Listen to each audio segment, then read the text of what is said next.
Sorry about that. All right, just had a little pop-up. So welcome everyone. Again, my name is Daniel Diaz, and I'm really thrilled that you're with us today for Century and Central America. Today's a really important day for all of us. And so we wanted to start off today with a land acknowledgement, being that it's Indigenous Peoples Day. For that, I'm going to pass this to my colleague, Cindy. Thank you so much, Danny. So yes, we want to acknowledge that UCLA is a land grant institution and that the UCLA History Project acknowledges the Tongva Gabrielino peoples as the traditional caretakers of the unceded land originally known as Tuvangar, currently from the Los Angeles Basin to the Southern Channel Islands. We also want to acknowledge, like Daniel said, that today is Indigenous Peoples Day. So it was nice to hear, if you all haven't checked out that story that's been going around today, that that after nearly 200 years, the Tongva community has gotten some of their land back in Los Angeles County, in particular, I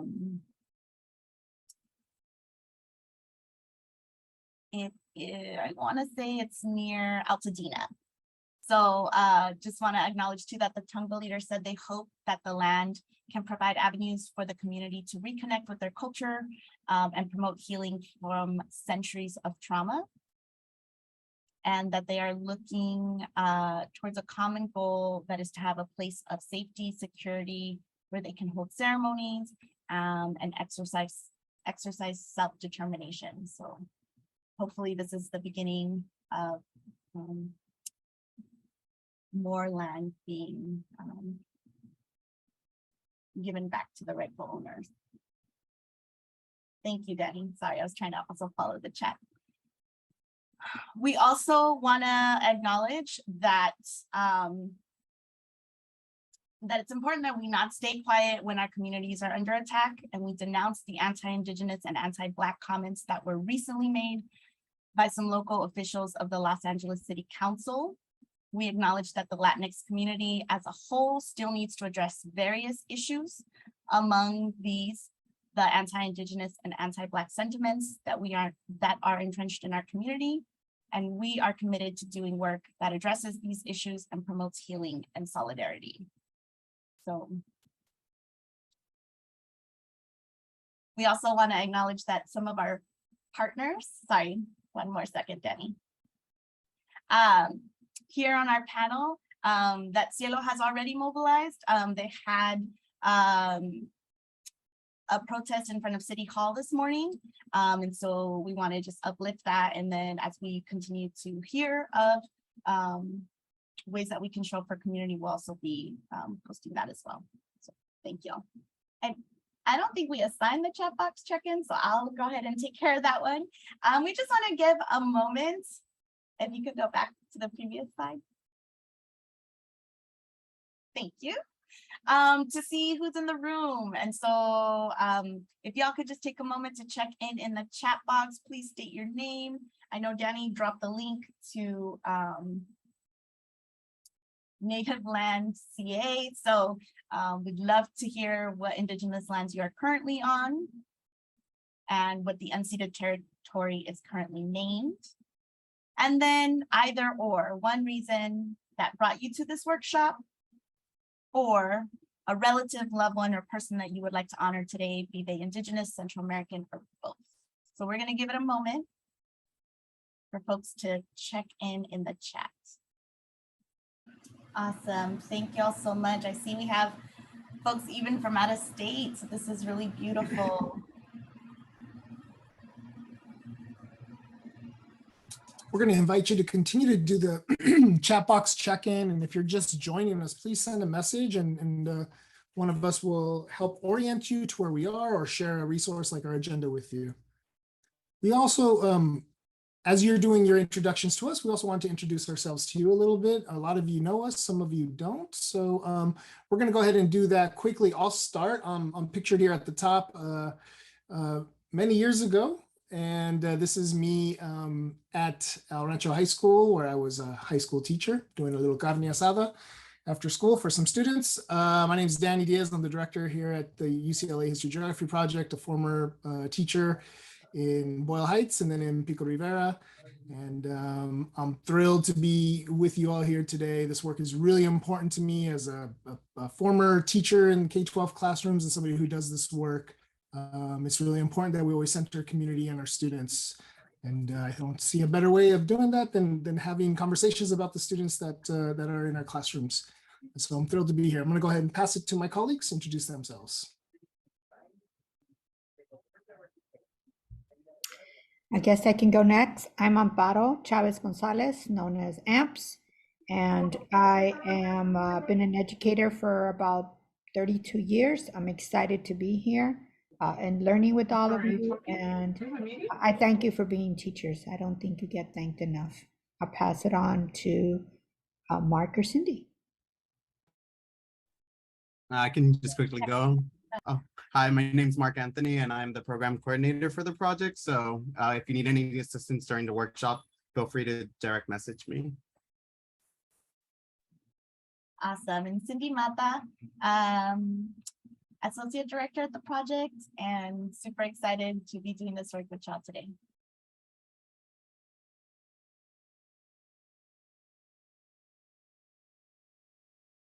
And our teacher leader and facilitator, who's also joining us today, Vanessa Herrera, is pictured there on the bottom. And also just to introduce you quickly to some other people who are making up our team here. We got our team of teacher leaders pictured here. You might recognize some of these faces and names, including Vanessa, who's joining us today. All right, so we just want to do some quick introductions before we talk about this workshop a little bit more. And we also want to just tell you a little bit about the project. Some of you might be wondering, who are these people? So we are the UCLA History-Geography Project. We are a state funded subject matter project here in California, and we serve history and ethnic studies teachers in Los Angeles. We approach this work through a social justice, anti-racist lens. We're centered really physically, we're centered at UCLA at Center X, which is in the School of Education. The X sort of represents the intersection of scholarship and in practice. And so we refer to ourselves as practitioner scholars. We're also part of a statewide network called the California History Social Science Project, in which is a collection of sites that are supposed to support history and ethnic studies teachers throughout the state of California. And so shout out to our colleagues who are here, and shout out to our colleagues who have inspired us in doing the work that we're doing today. And at the bottom, you'll see our statement of purpose. It guides the work that we do. We welcome you to ask any questions about the project, but for now, we're going to go ahead and move on, and I'm going to go ahead and pass this to my colleague, Amparo. Hi, everyone. We want to make sure that we honor your time here with us today and that we get a lot done. So we really want to share with you some classroom applications about thinking about how we center teaching about Central America. And then we are very, very, very excited to have a group of panelists, professors, and community activists who are going to be talking to us today. So we want to make sure that we leave time for those very, very important voices. Next slide. Oops, you didn't refresh. That's okay. Oh, there it goes. Outcome. Sorry. So we want to really, really, really have us. Sorry, well, I don't know why I'm saying really a lot. We want to really think about how we reimagine centering Central America in our curriculum. We want to think about what are the important current issues and past issues that Central American communities are dealing with and how we can contribute to that knowledge base. And we also want to think about what are the opportunities for us thinking about infusing our curriculum with Central American topics, history, and current issues, not only because they're kind of tangentially in the framework, but because it's important and it reflects the students that we work with. So I'll let you continue to read those on your own, and we'll move on. And just as a bridge point, right, the last one was about examining historic and current issues being faced by Central American communities from folks doing the work in our communities. And that's why our next slide has all our featured panelists. So if you've been following us on our socials, we've been highlighting all our panelists and their amazing work. Also, all their bios are at the bottom of the agenda. So if you want to learn more about our panelists, they are all their bios are on the agenda. And just as a quick framing for why we do this work, right? Like we on the panel and myself are all Central American, but aside from that, next slide, please. We want to acknowledge that California student population is majority Latino, over 55%.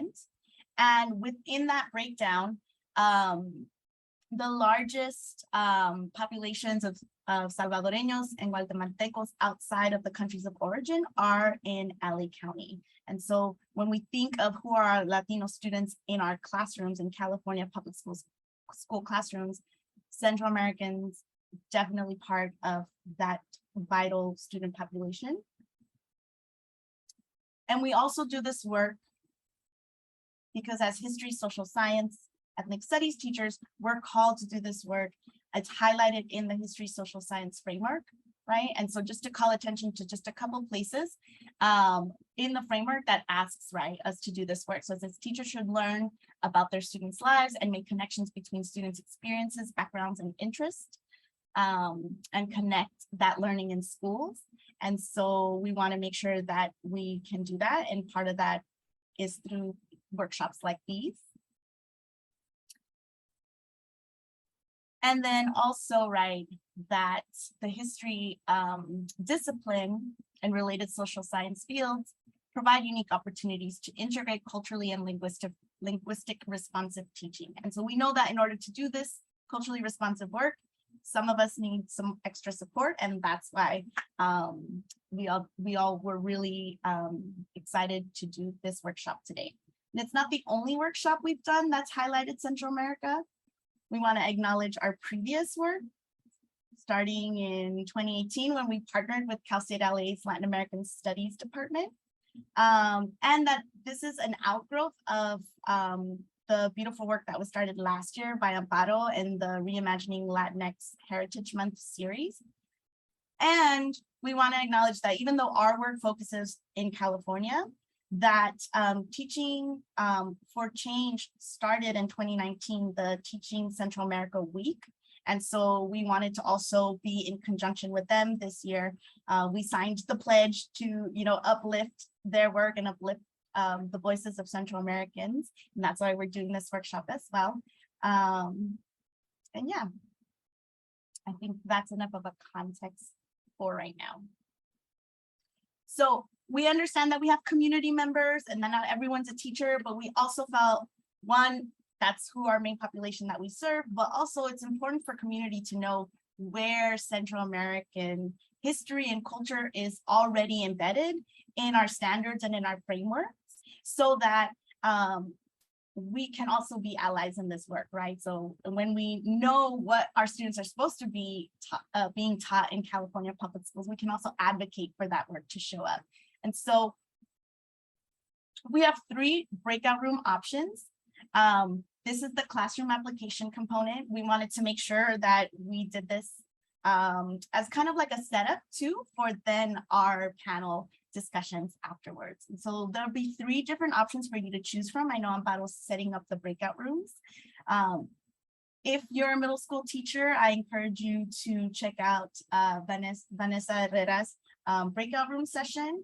If you're interested in learning how Central America is being highlighted in the high school curriculums, please join my breakout room.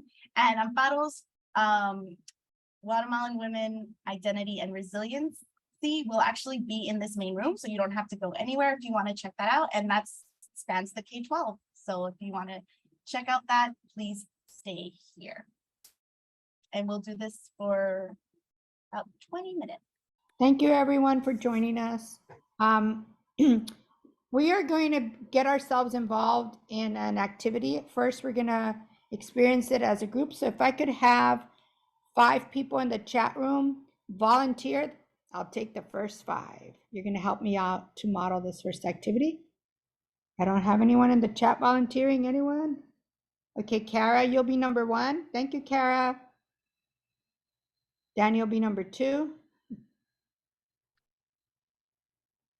Ardilla, you'll be number 3.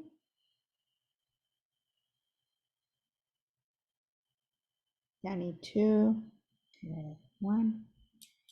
Can I get 2 more volunteers? Come on, help me out. Miley and Lay. Yes. Thank you. Miley, can you be number 4? And Lay, can you be number 5? And Lorena, can you be number 2? That way Danny can help me out. Yeah, thank you. Wonderful, thank you. Okay. Wonderful. So if you already introduced yourself, don't worry. You don't have to worry about the welcome and introductions. We might have some time a little later, but I do want to keep to time. So if you're more than excited about sharing who you are again, or you didn't do so before, please do so now. Okay.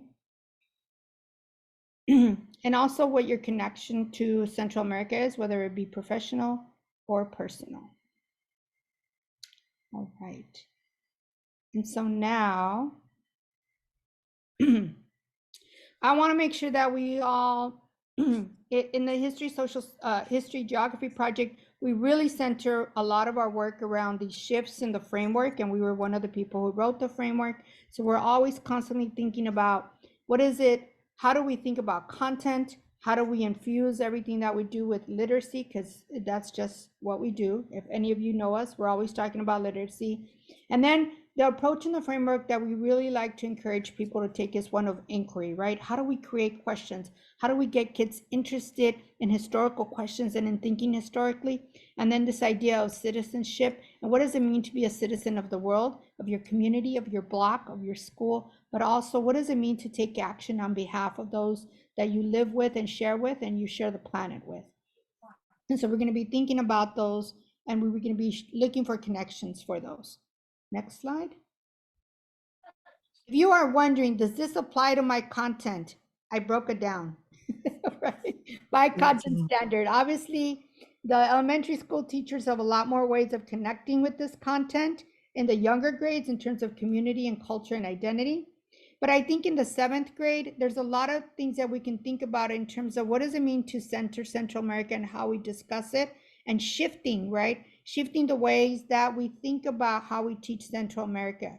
That it's not just teaching Mesoamerica, but it's also thinking about connections from medieval times, if you want to call them that, to today and the lives of our students. That those people from medieval times live in our communities and are part of our schools. They're part of our life every day.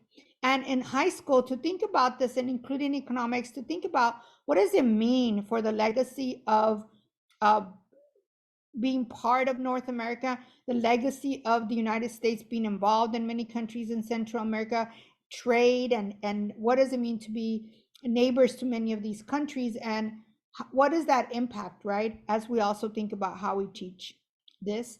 And then obviously, for those of you who think, I'm not sure about the connections, if you want to go with it's Latinx Heritage Month, it's Indigenous Peoples Day, there's connections to what I'm going to share you with Women's History Month.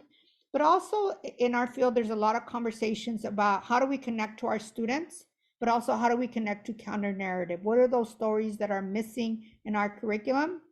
And if you guys are interested in getting the FAIR Act is a law that was passed in 2012 that also helps us to explore and teach communities that we consider diverse and oftentimes ignored by the very old standards, unfortunately, that we've inherited. And even by the framework, we're talking about updating and elevating our professional knowledge in terms of being history, social studies teachers, but also in terms of the work that we do with young people. Next slide.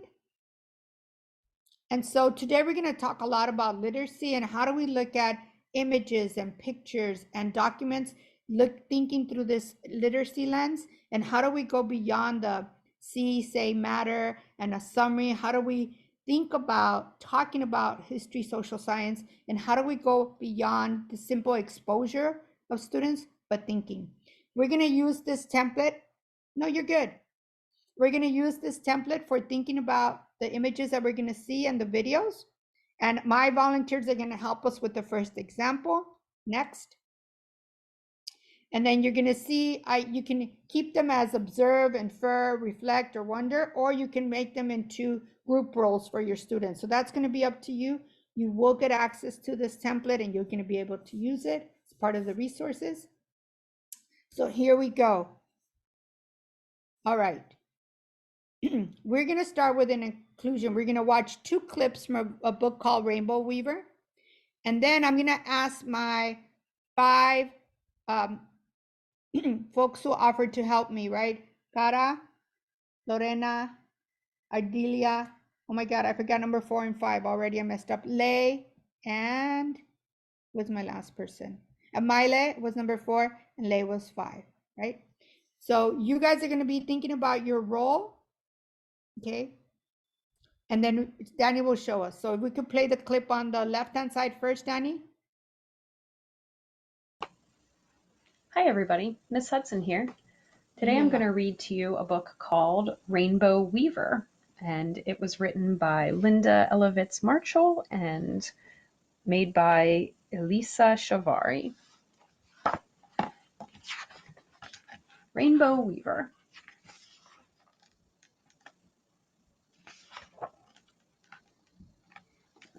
High in the mountains above Lake Atitlan, Ixchel watched her mother weave thread into fabric as beautiful as a rainbow. The fabric had blues as clear as the sky, reds as bright as the flowers, and yellows as golden as the corn.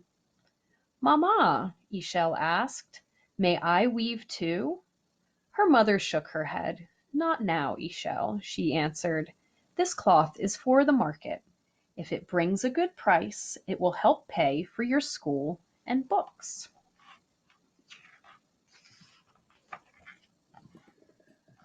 In and out, in and out. Ixchel's mother and neighbors wove on backstrap looms.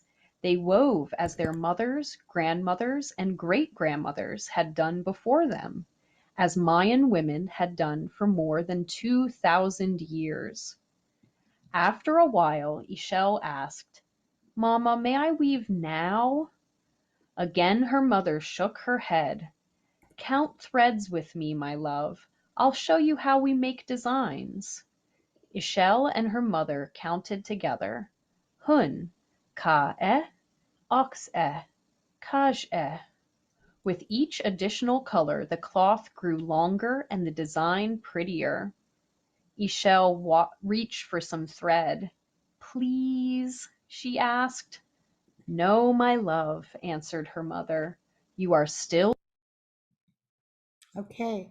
And can we play? Oh no, it's cut. Don't worry, it's a clip. And can you play the second clip?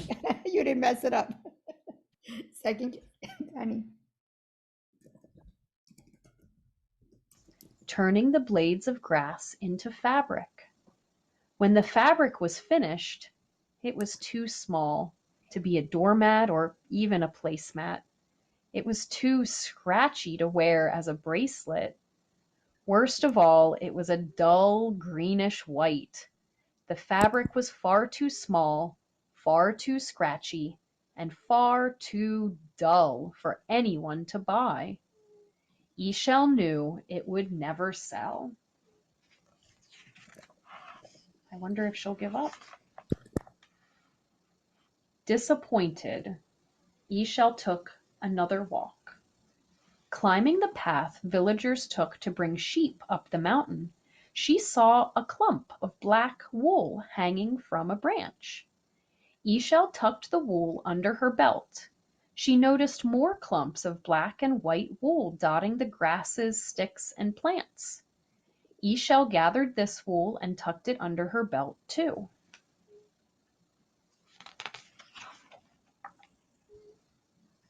At home, Ixchel turned and twisted the wool, spinning it into a long, thick strand of yarn.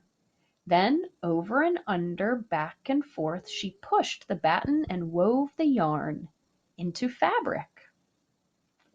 Ishel looked at what she had woven. The fabric was thick and heavy. The colors were boring.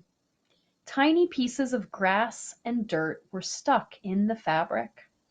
The weaving was far too thick, far too boring, and far too dirty for anyone to buy. Another disappointment. I wonder what she'll do. Tears rolled down Can you Ishel's pause it, cheeks. Daniel? I think the clip There's is wrong. no way my weave. Okay. We're going to ask person number 1 to answer the question that you see on the screen for yourself. Second person will answer question number 2, number 3, and so on, number 4. And then person number 5 will be our journalist. Okay. So when you guys are ready, I'm going to give you like a minute or 2 to think about your answers. Person number 3 and 4, you don't have to answer all the questions. You can answer one if you'd like. Okay. So when you're ready, Kara? Yeah, I'm ready. What did I notice? Well, I noticed the mountains, the colors. I spent a summer in Guatemala, so it just like something really. I noticed just it took me back the image, the first image that I saw, the colors of the weaving, the girl, the women, and just I saw so many beautiful things there in the book. Thank you. Number 2? Hi. I think she wants to weave because she sees the women around her, doing this kind of work, and she feels like it's a part of her as well. Her grandmother, her great grandmother, and then just the beauty of all the colors and the vibrancy, and she just, she wants to be a part of that. I think her attempts have not worked because maybe she hasn't practiced enough, and it looks like something very difficult to do.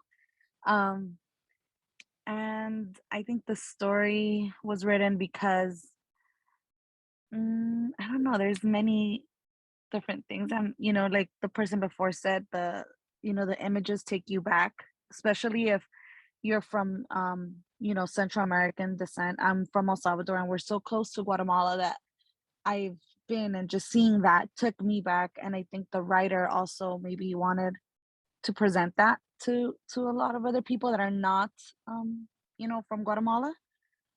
Wonderful. Thank you. Our third person? Hi everyone, my name is Yanine. I am an educator in the Pico Union area. So in the past few years, I've worked with a lot of families and students from Central America, especially Guatemala. And my partner is Guatemalan. We have a daughter, she's half Guatemalan. And so when I, listening to the video and looking at the book, I feel like it's one of those, I've learned also a lot about the meaning and significance behind textile and weaving in Guatemala. And I know for myself, when I see textile that I know, like when I see it, I know it's Colombian. I know how it makes me feel. It makes me feel seen. It makes me feel, I guess special. I can relate. And I feel like for students, just thinking about my students, I work with elementary students for the most part.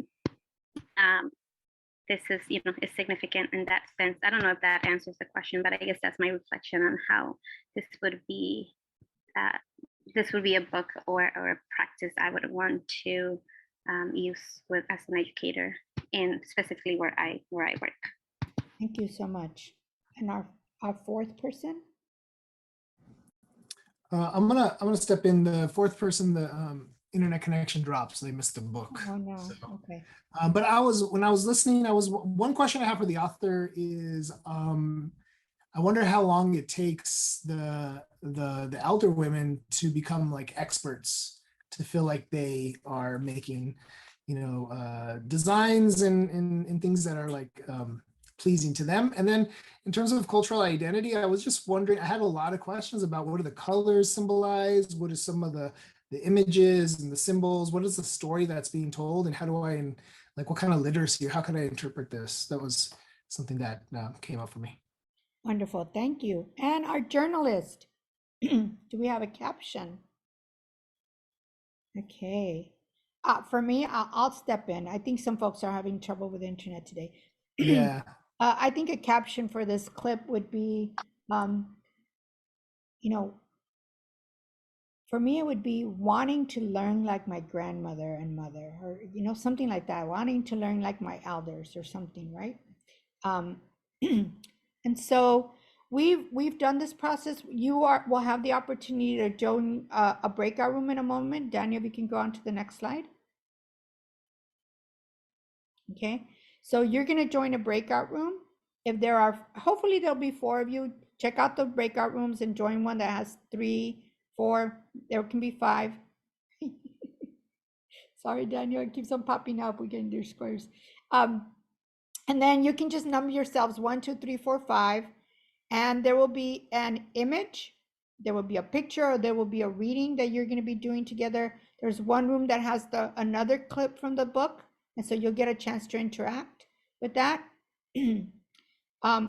Because Daniel and I and Mark have to go in and remind you to leave, please monitor your time. We're only going to have about 4 minutes to do this. So please pick a breakout room to join. You can move from your breakout room and join a different one. And then can we put, Daniel, can you put the link to the PowerPoint?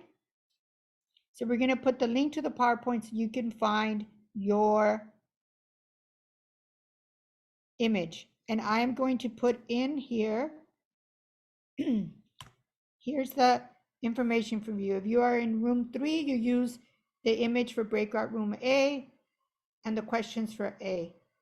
Can you go on to the next slide, Daniel, to show people real quick? So if I'm in breakout room A, I would be in room 3. And then the next slide has questions. It's color coded the same way. And then you would help one another, 1, 2, 3, 4, 5, answer those questions. So if you could please join a breakout room so that you can engage in the activity, we appreciate it. And you're not necessarily typing on the screen. It's just there to help with the conversation.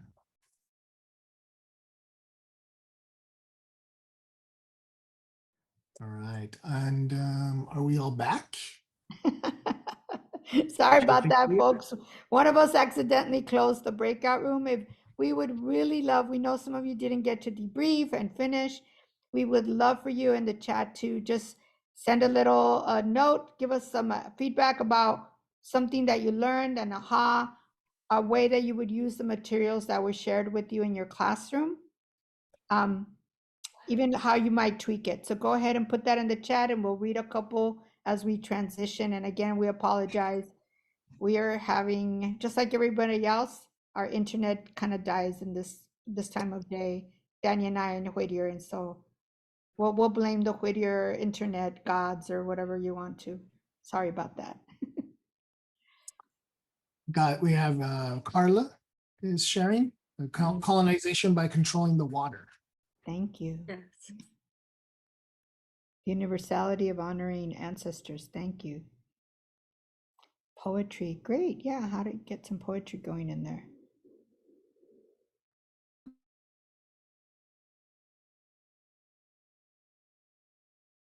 All right. So keep your comments coming. Thank you so much for the reflection. Again, we apologize for closing the rooms abruptly that way. Zoom is always tricky, right? So we're doing the best that we can. We're going to go ahead and move forward and do the panelist piece, and we're going to frame that for you. And so I'm going to pass the mic to Cindy so that she could set that up for us. Awesome. Thank you so much. Mark, if you could work on pinning our panelists, that would be really helpful. All right. And so again, on our agenda, we do have our 5 panelists and their bios. So I will be dropping in each question one at a time. And that will also be a way for us to be able to introduce our panelists. And I see folks still writing into the chat, so thank you all so much. This is really amazing.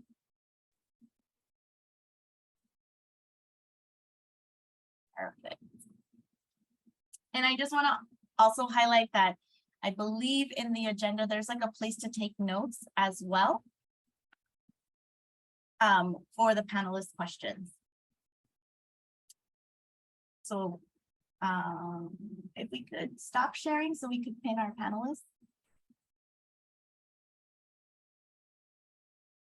Thank you so much.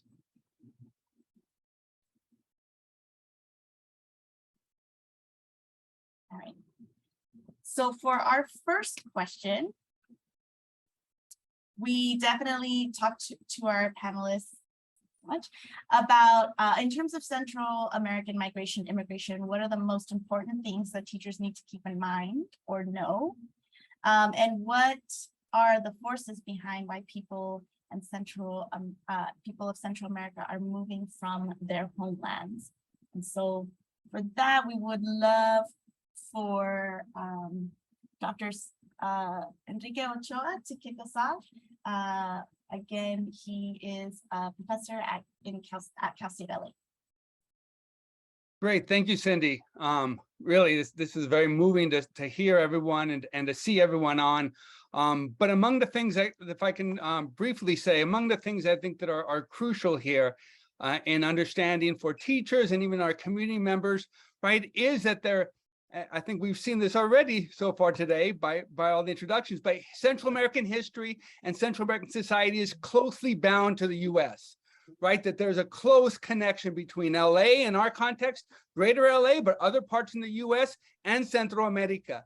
And this is, of course, macro structural, the larger impact of colonization and imperialism that continues all the way on, and it's connected to ideological factors, right? That construct and shape and constrain the relationship, going back from US Central American relations that characterized by domination, right? Connected to capitalist expansion and white supremacy. And the Central Americans have been and for all age will remain unfit for government under heaven, but an unqualified despotism. That's an important quote, right? That US policymakers are given in 1832, right? Under the sense of kind of domination and that they are unfit. So this characterizes this unequal relationship that goes on, and we can see this kind of repeatedly through US invasion and efforts to control militarily, through invasion by US forces and by US folks like William Walker in the 1850s, efforts to control and build canals in Nicaragua, later on in Panama, through fruit companies, right? That there's this very strong connection that Central America is connected within in a subordinate role to US society. And then the second thing I think, right, we need to keep in mind too, is that Central Americans therefore have been in what we now see as the US since at least the 19th century, right? Yes, we know the last couple of decades, right? The last 3 or 4 decades, we've seen a growth in the population and a migration through expulsion and forced migration to the US for the reasons that we've talked about, but it goes even deeper, right? There are Central Americans in LA, in the LA area, in San Francisco, during the gold rush, brought by, right, Cornelius Vanderbilt's shipping processes going right through Nicaragua. There's a letter that one of my colleagues, Gabriela Valenzuela, who's just started in Central American Studies, and she brought my attention to a 1857 letter from a Salvadoran miner in Los Angeles, published in Clamor Público, talking about, right, the context that he's living in 1857 Los Angeles. So there's a vibrant literacy as well, and this goes way back throughout the 19th century, all the way through many of the labor leaders we consider in the 30s, 40s, and 50s as Chicano labor leaders. Many of those are in fact Central American, right? Humberto Silex, the leader of the mine mill union organizing strike in El Paso, Nicaraguense. Luisa Moreno, the cannery workers, immigrant rights organizers, right? Guatemalteca, and deported to Guatemala. Again, so there's this long history that's there, and it's important to keep that in mind. Thank you so much. And then we want to also include Suyapa Portillo from Pitzer College to also bring on this question. Thank you so much for having me. It's such an honor. I come from a family of rural teachers in Honduras. So I grew up around teachers and really respect the work that you do day in, day out. Yeah, I agree with Enrique and appreciate this analysis of Central America always kind of being connected to the United States and sort of under this colonial relationship that we oftentimes don't think as a colonial relationship. I think of three things when I think about this history. One is, and I teach it this way, one is land. So what Latin America has that everybody wants is land, and it's good land. It's land, it's volcanic land in Central America, for instance, and resources, right? So this land is sort of hogged by, again, these very few families, but also by states and by foreigners. For example, the banana companies, which set foot in 1899, Guatemala, Costa Rica, and Honduras. And what these the U.S. role becomes not only just how to take land, right, but also how to protect the land that American businesses are utilizing to extract. So I want you to think about extraction and consistent extraction. We're not talking just about mining right now in the 90s or in the 2000s. We're talking about, 1830s, right? Coffee industry, banana industry in the late 1800s. So land is critical. And the one concept I like to use in classes is the concept of the oligarchy, right? Which is really important to teach people because of the small sort of political networks that are developed in Central America in post-independence, right? So when you teach oligarchy in whatever section of the history class or politics, right, or any kind of political studies, talking about El Salvador, talking about all this. Thank you so much. The two other things I want to say is post-war Central America was not rebuilt. When we think about war, we think about what happens to rebuild countries. And so post-Central America was not rebuilt, and therefore we have these issues that we have here. And the last thing I want to think about and want you to think about as we move forward is this concept of displacement as a form of migration. Because it says it's historical, it's accumulated, and therefore people are currently not migrating, in my opinion. They're being displaced from their homeland. So I'll stop there. Perfect. And I know we also have Xochitl Sanchez from CARECEN-LA, and I think you wanted to add to this question as well. Yes, thank you so much. I have to agree that when it comes down to it, there's a saqueo of this very extremely wealthy land that is being exploited by industries, a lot of US-based industries, Canadian industries as well, very present in the region that are making millions and trillions of dollars off the land and forcibly displacing people for the sake of stealing this land, of occupying this land, of benefiting from it. And also the incentive of the Central American worker, right? Extremely valuable worker that has and is being currently framed as one of the best workers that could exist in the hemisphere, even by the Biden administration, when it comes down to their relationships with US corporations and the Central American Partnership, for instance, that's being championed by Kamala Harris and the Biden administration, a reintroduction of US agro industry into Central America for the sake of getting extremely good workers and paying them pennies. And this is essentially why the United States is so interested still in this region. When it comes up to migration in the last 10 years, we're seeing this great concentration of power, the oligarchy aligning with the government. We saw this in Honduras with Juan Orlando Hernandez, the clan of the Hernandez brothers, their presence and the narco dictatorship that arose from there. We're seeing that now with the Bukele clan in El Salvador. We're seeing it in Nicaragua with Ortega and this institution, political institution that has taken power and has not been uprooted since. And in Guatemala, right, Giamata is very closely linked to perpetrators of genocide. And so when we see this in the classroom and we see the children present there as migrants, as unaccompanied minors, as people who have faced pre-migration trauma, migration trauma, and were probably even in detention, right? These new considerations of what it means to be an immigrant and a student in Los Angeles from Central America I think boils down to people being in mixed status families and children having to work and needing to now become that force in their family to be able to sustain their family and their transnational family in Los Angeles. Thank you so much, Xochitl. We also wanted, when we talked, we stated that, Latin America, Central America, the region is not a monolith. And so our follow-up question to this is, how do Indigenous people of Central America experience migration? And so for that, I want to pass it on to Aurora. Pedro. Hi, everyone. Wow, this is amazing. I love every point. Just stressing, I agree with everything that everyone's saying. And I think one of the things to look at when Central Americans are experiencing migration, speaking especially for Indigenous communities, there's a lot of barriers that are crossed. Not only are we talking about land barriers or imposed borders, but we're talking about cultural, we're talking about language, and how, as Enrique had stated, how this has been going on not just within the past decade, but for generations, for 500 years.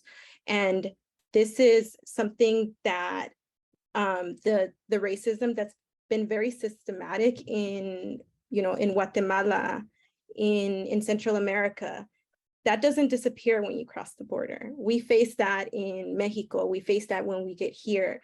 If anything, more so in different ways. So it could definitely be a shock for Indigenous folks who are migrating. And I 100% agree with Suyapa.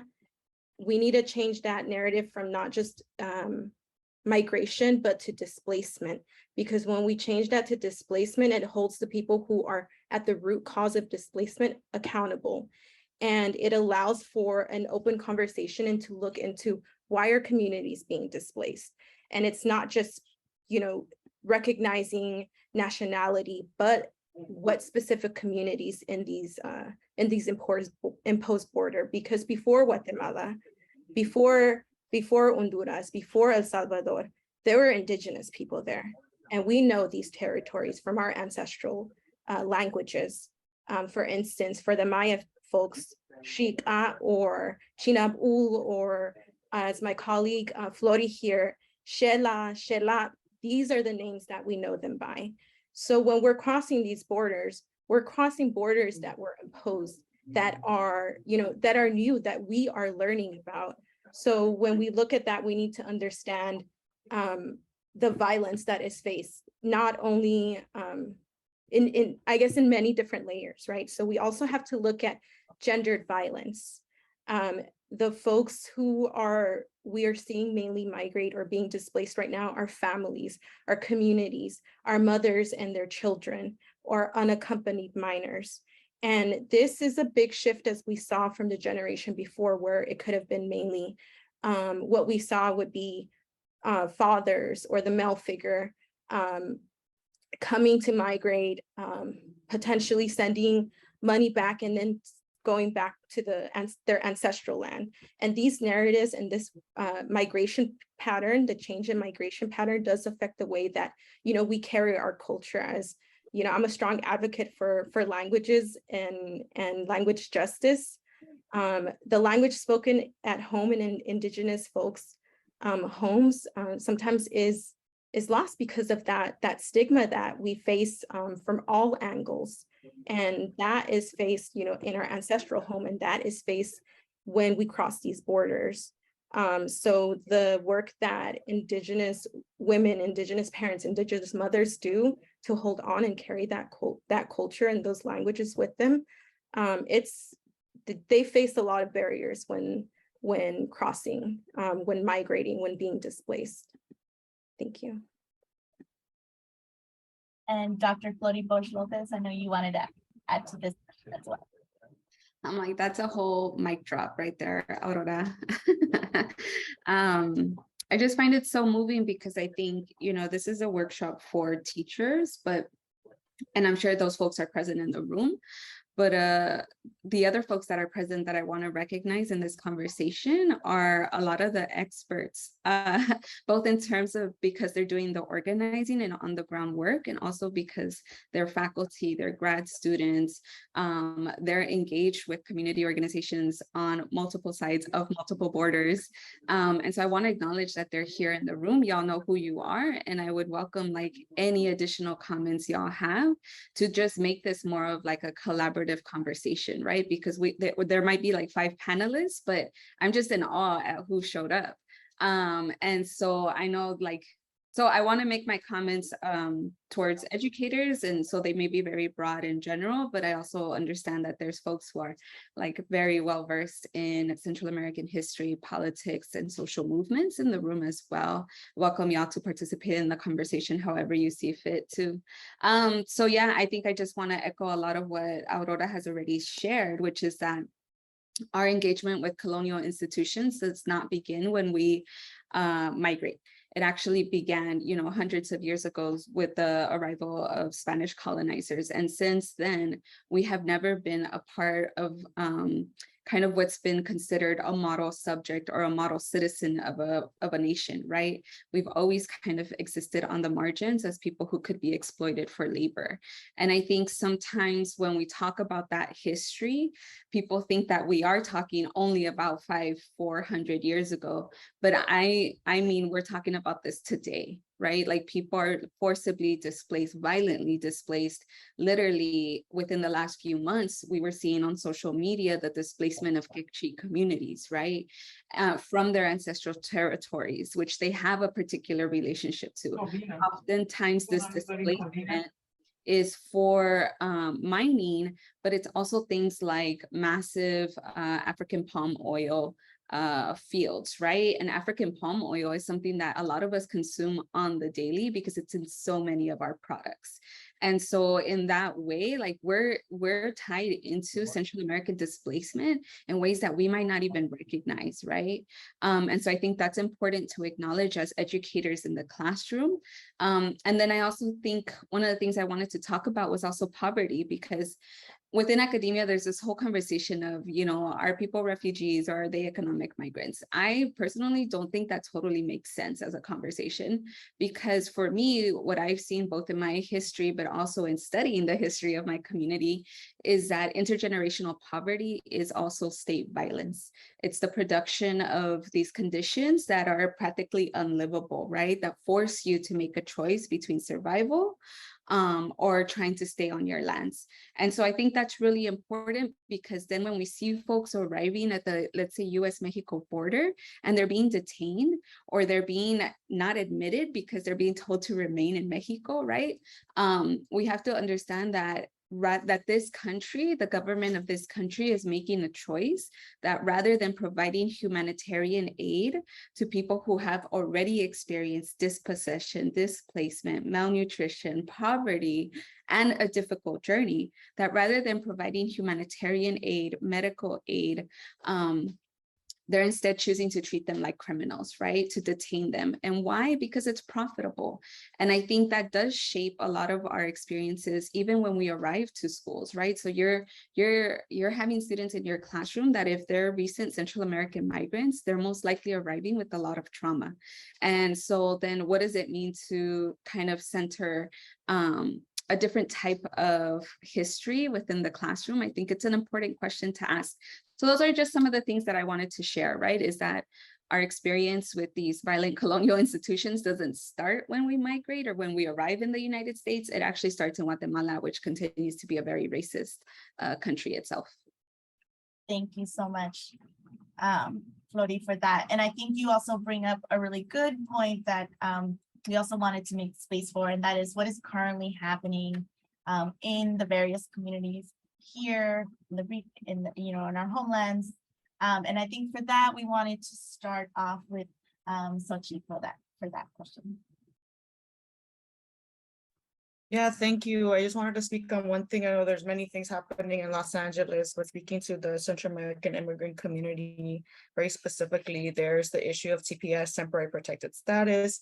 This is a status that came to be in the 1990s, with African countries being the few that were able to receive this. And it's basically a protected status that acknowledges that a national from a different country is in this country, in the United States, and the conditions in their home country are so bad that it's unsafe for them to return, and that's due to extraordinary conditions. A lot of that looks like war. It could be a pandemic. Ebola, for instance, was one of the reasons why several African countries received it. Or it could be based on extraordinary conditions because of a natural disaster.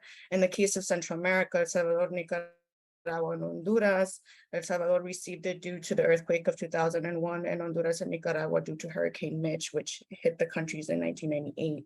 And this is why TPS existed for these countries. Currently, among those three groups, we're seeing close to 400,000 people being impacted by a pending decision, and it's actually coming up next week. One of the things that we did in order to defend TPS holders when they were being attacked by the Trump administration was to launch a federal lawsuit, currently known as the Ramos versus Mayorkas lawsuit. And in that lawsuit, we won a preliminary mandate in which the judge basically said, until there's a final decision on this, we're going to allow for TPS to exist, to continue, and people who currently have their TPS can automatically renew it. And the state will recognize that as a standing status, so people wouldn't become undocumented and subject to deportation, right? And removal and family separation. And we are now in the current last stage of mediation agreement in this settlement with the Biden administration. And we're expecting an announcement by the plaintiffs this actually upcoming Tuesday the 18th, where they will publicly speak on the decisions that were made in the settlement by the plaintiffs themselves, which are TPS holders and US citizen children of TPS holders, because we want to acknowledge the pending family separation if TPS and people with TPS were allowed to become undocumented at this point. So I wanted to bring that to folks' attention. There could be students in your classrooms whose parents potentially become undocumented starting December 31st of this year. We're waiting on this pending announcement by the federal lawsuit, but I want to say that the Biden administration, president himself, has the power right now in this very moment to protect TPS holders and has promised to do so, in his first 100 days, failed to do so, and now we're entering a situation where we could get a decision from the court that could really negatively impact a lot of people in our community, including the friends of, including the neighbors of people with TPS. And so I wanted to bring that to folks' attention. We'll be having a vigil in Pasadena outside the U.S. Court of Appeals in Pasadena next Tuesday at 6 p.m. So I want to invite folks to that. Awesome. Thank you so much for that vital information. And Aurora? Thank you. I think one of the things we also need to look at is where we're not being seen. I know that is in curriculum we're talking about in the classroom settings, but we also need to look in general in data as, again, specifically to Indigenous people. We're being erased from data. We're being lumped into this category, this umbrella category of Hispanic, of Latino, of Latinx. And it's not a way to open that category. It's actually Indigenous erasure, period.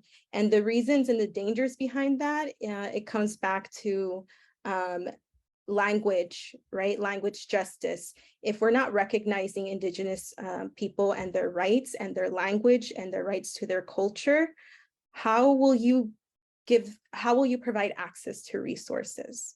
How will you be able to bridge that communication? When you think about the first step into education, there's an intake, there are forms.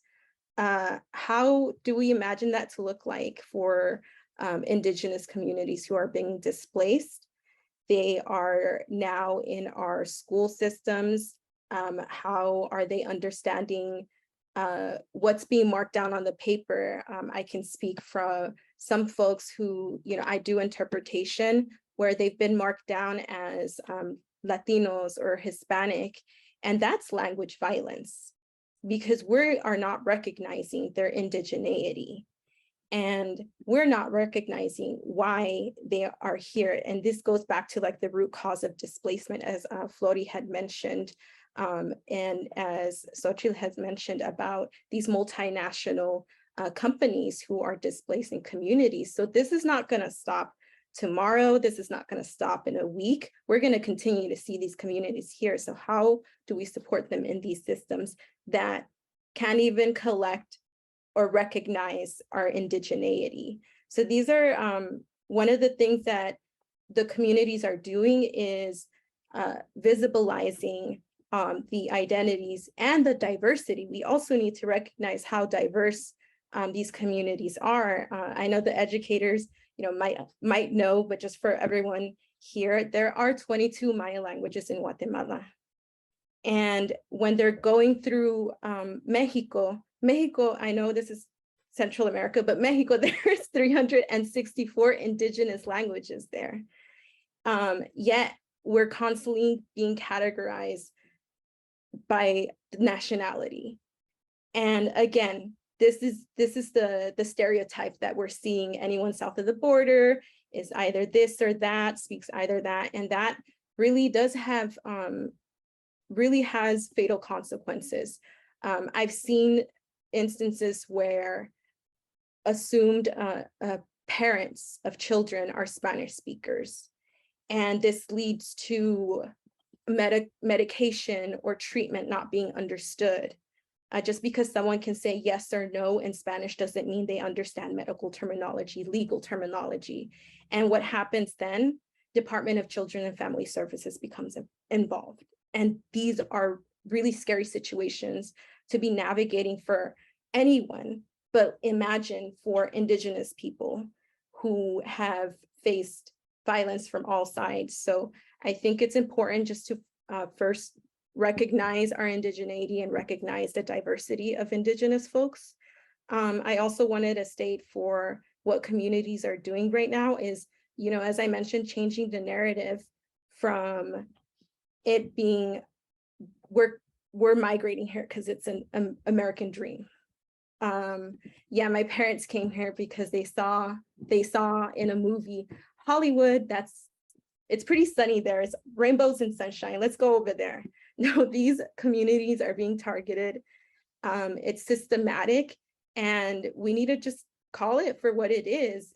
For instance, like we do see, if y'all have been following the LA Declaration, which was from the Summit of the Americas, that there was an agreement between Canada being a country to welcome migrant workers from Central America as a solution for these mass migration patterns. But that's not a solution, because at the end of the day, as we've said, it's Canadian companies, multinational companies that are actually going into Guatemala, going into Central America, extracting these resources. And yet the narrative around Indigenous people are constantly being, oh, these are poor people. These are economic migrants. But if we were poor, if our areas were poor, why are these companies coming into our ancestral home and extracting these very rich resources? There's a reason why these communities are being displaced. So I think just even recognizing what are the reasons for being displaced, recognizing our indigeneity really is important, because solutions like this that we see with the LA Declaration from the Summit of the Americas they're not solutions at all. They're just band-aids. Thank you. Thank you so much for that. I know because we do have educators in the room, it was important for us to think of how can schools and educators be responsive to the needs of Central American students and communities. And I know Professor Ochoa, you wanted to speak on that question. Sure. Yes. Thank you. Yeah, I think it's so important, especially given the educators in the room and family members and community members, the importance of I think advocating, right, for professional development around Central America, right? You see a lot of people in the room, right, who've been studying it, who have lived experiences, who help develop the curriculum as well.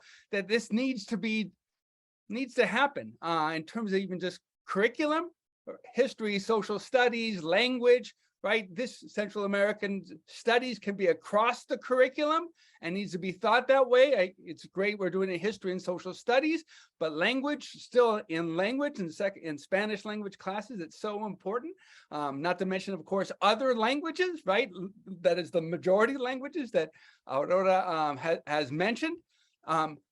Ethnic studies, in the creation of ethnic studies, as everyone jumps on board into this ethnic studies world, right? Central American studies, Indigenous Central America, Black Central America, all these, right, movements and experiences need to be integrated, right? It can't just be a one-off.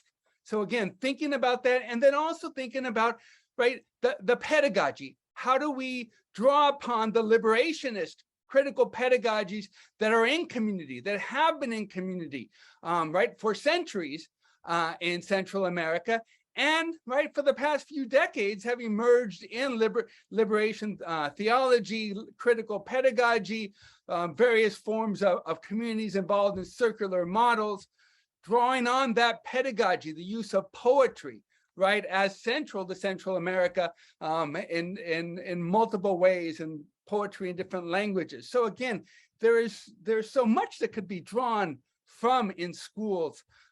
In terms of curriculum, in addition to this larger discussion of, right, becoming the need for us to become the students of our students, of the communities from which they come, and learn about them and read and talk and connect with family members and communities, right? Going to community functions, be a part of it, right? That is so important. And I know that it's so difficult for teachers in particular, right? Because this is not encouraged in our schools. In fact, it's actively discouraged. But of course, many of you are here right now, right? Precisely for that. And again, you see a lot of people in the panel and in the community of people here as well, that you can reach out to. Thank you so much. And I know just like Professor Ochoa, Professor Lopez also does work with teachers and educators. So I know you wanted to speak on this question as well. Yeah, I think for me, I would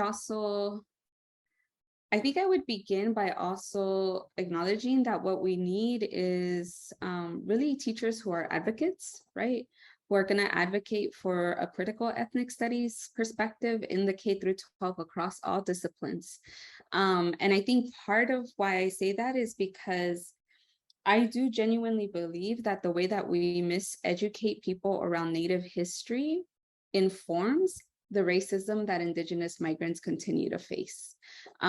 Because so many of like our understandings of what it means to be Indigenous that are taught in these K through 12 schools with curriculums as they are, even the revamped one that doesn't necessarily do the missions, like no offense, but like my daughter I was reading her textbook last year, and that curriculum has not improved as much as we may think, just because they're not building models of California missions anymore.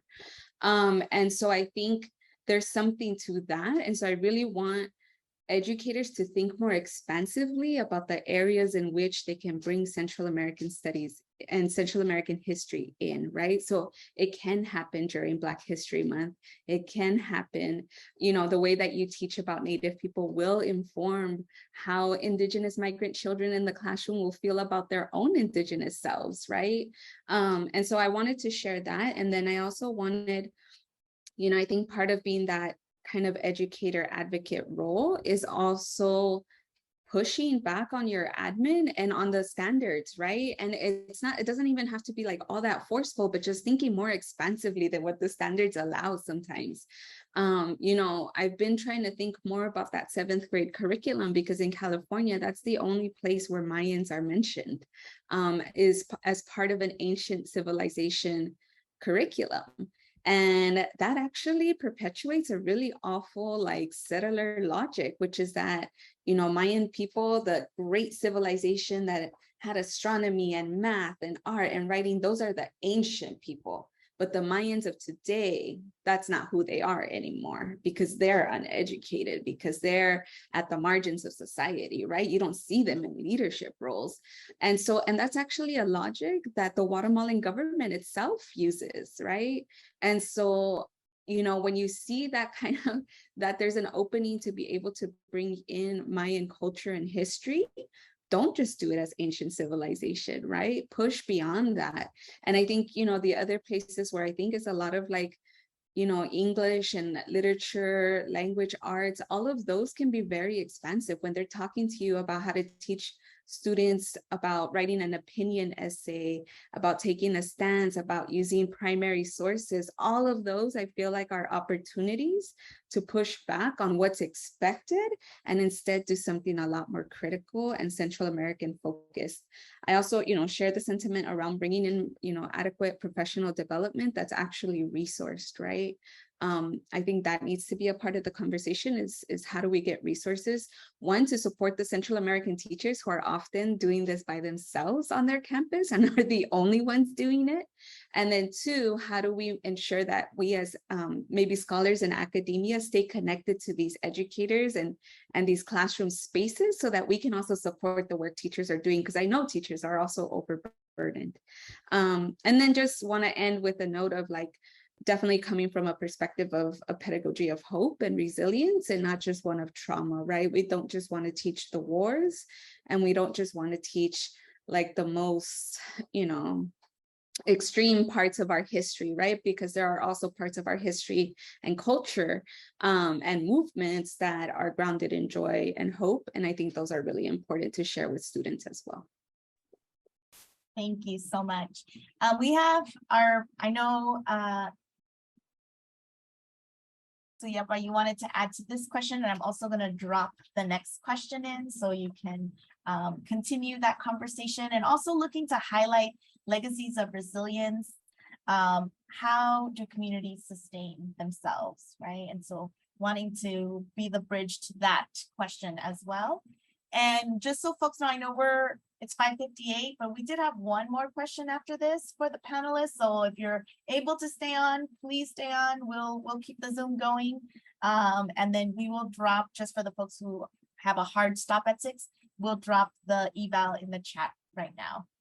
But let's also the resource guide we created for today's workshop, drop that too.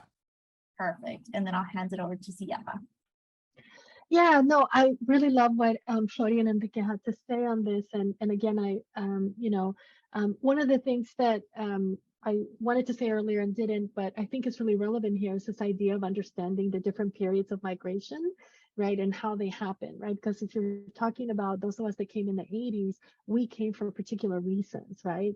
There was political persecution, there were hunting down our family members, all kinds of issues, right? But then the folks that came in the 90s, because of Hurricane Mitch or because of the failed neoliberal policies, they have a different experience, right? And then the kids that are coming now. And so one of the things that just interacting with some of the children that I've met that are maybe in high school, coming to, oftentimes I remember bringing my students as volunteers to engage, right? And one of the things that I was very careful with was not obsessing with like wanting to know about violence and gangs and all the stuff that CNN tells you about, right? Like, is this what's sort of the gaudy stuff, but really sort of encouraging people to do, for example, their own, what I call biomythography, right? Taking from Audre Lorde, or being able to tell their own story in their own way. And if you're aware of both those migrations and also the history of those countries, I think students connect with you in a different way. And that's how I actually teach my classes, right? I start with the before colonial history, the indigenous history, and then how colonization happened. And then we end with sort of more recent migration, because structuring a class in that way over the semester allows me to have students insert themselves in different parts of the dialogue, right, wherever they are.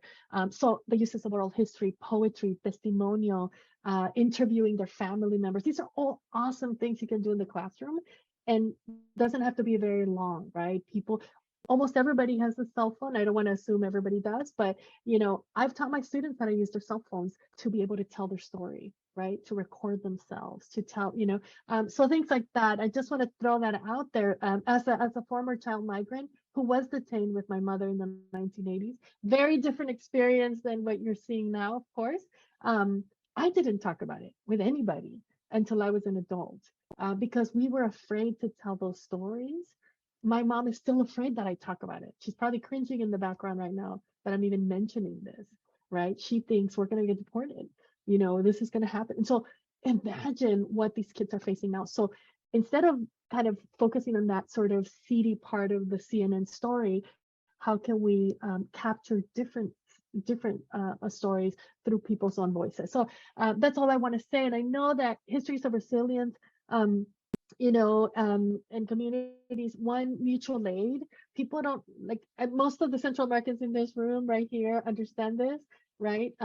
How we survive and how we get through is through mutual aid networks and networks of solidarity, people giving us clothes. Like I had used clothing all the way up until I was 18. That's when I got my first pair of Levi jeans, right? And you know what I mean? Like, and my mom was a union worker. My mom was, and I still didn't have, she didn't have enough money to buy me new clothes every school semester. So I always got hand-me-downs, right? From everybody. So what's really interesting, is this idea of mutual aid and solidarity that sustains us even today, to this day, right? And figuring those out. For example, I know that CARECEN has a escuelita for young kids where people can, you can send your, getting to know the people that run the escuelita in CARECEN, right? Or looking at what Edesca is doing in the community. Like, those are things that don't cost money. They do require effort, right? You do have to reach out, to Aurora's organization, right? Being able to reach out to those resources as well. The other thing is finding, the CPS campaign has an awesome website with a ton of popular education materials. That's really awesome, right? My brother's one of those popular educators. Just how can we be resourceful with the communities that we have in the area to show that resilience, right? Like how we survive, but not just survive, we thrived. I mean, look, I am thriving now, right? And I didn't have, new clothes the first day of school most years. You know what I mean? So anyway, I want to say, like, focusing on that mutual aid in the community, the ladies who sell the tamales, right? How many times did our mothers come home with tamales because that money was going to go to El Salvador or Nicaragua or Guatemala, because her colleague had to pay for a medical bill, right? And that was paying it forward, because then when my mom needed to sell her wares, right? That person would buy from us. And so I want to just highlight that as a critical thing that is how we have survived. And second of all, we do have solidarity movements that are constantly happening. There's organizations, there's colectivos. Central Americans are obsessed with colectivos. And there's all kinds, right? There's a Honduran diaspora collective. There's a Salvadoran diaspora collective. There's a hometown associations. I have friends who organize soccer games to raise money for hometown associations. Just look, like, open your classroom and see what's around you, I would say, and then reach out to us as well, right? That we can also help you do that. And you can find us online at our university. So thank you so much. Thank you. And then Xochitl, I know you wanted to add to this as well. Yeah, thank you. I think that Suyapa is correct. It comes down to the people in our family, the people that we call family, the people on our block, the people in our edificio, right? When it comes down to just who is there to support you and who is on the same boat with you. And that's really where people get to meet the people that they just have their day-to-day with and share this experience with. But beyond that, like, the wild imagination that we're kind of allowed to have a little bit when it comes down to just geography, being in Los Angeles, and even that moment of triumph for people who this was their destination city. And so now they get to have that time to reflect and dream about these next things. And it has allowed for people like Enrique and Suyapa to be professors, for all the folks on this panel, for all the people participating in this space now, right? I think that we're all kind of living monuments to that struggle and to that continuation of us being there for each other, for our communities, for our families. And so I think that resistance and resilience now looks like advocacy, being in community, being there for your neighbor, and knowing that things will get better, and we are working every single day to transform the conditions of our transnational families. Thank you so much. And Aurora. I think a lot of the times, one of the first places families feel like they can turn to are schools. I know when it comes to even around like the holidays, having those collections, having those whether it's like a book club or whatever, to get children resources and materials for school and clothes and shoes. I know there have been a lot of help from schools, especially in LAUSD. And going back to how we sustain ourselves, especially in an environment where we're constantly having to be resilient. As Suyapa had mentioned, mutual aid is a big part of it.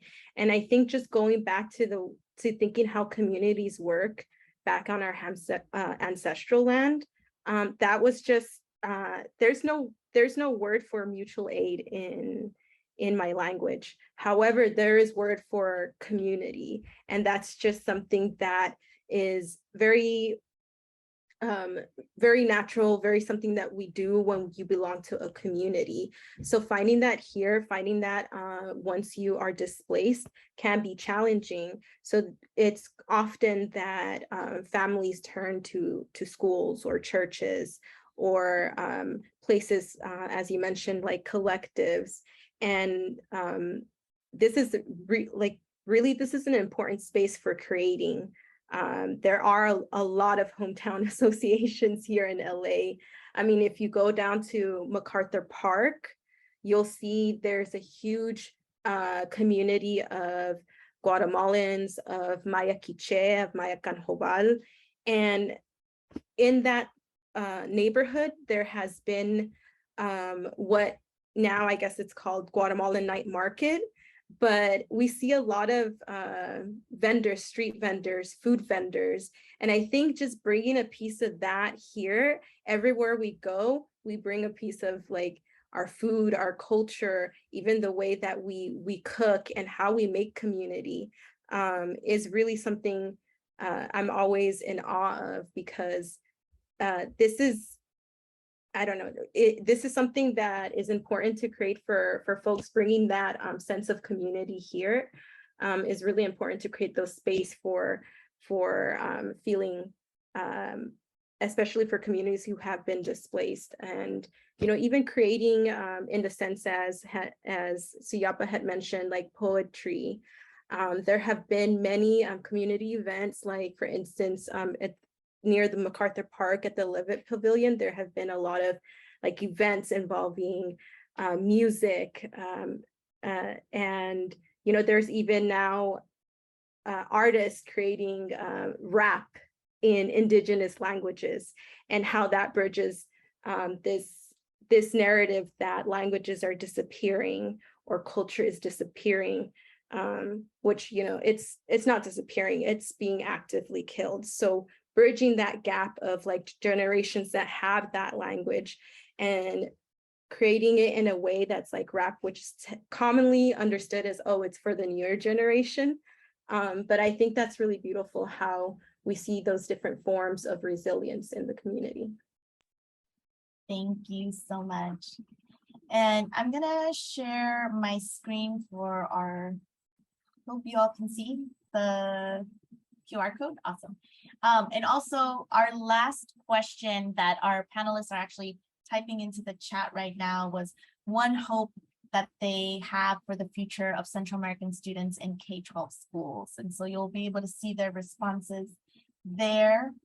And I also want to honor that, you know, all the panelists have said it's really important for us to show up for community as educators. And so October 18th, there's going to be a vigil for TPS And Xochitl was nice enough to share this flyer with us. And so we're sharing it with you all. If you want to learn how to get involved, that's a great place to start.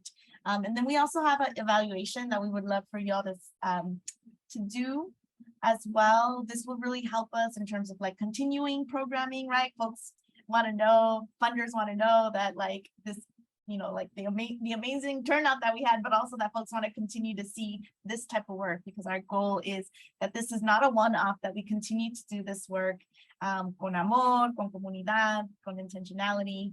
And so the evals go a long way in getting that across to folks. And just big thank you to the panel. Oh my God, you all were amazing. Please give all the love, the shout outs, the everything in the chat.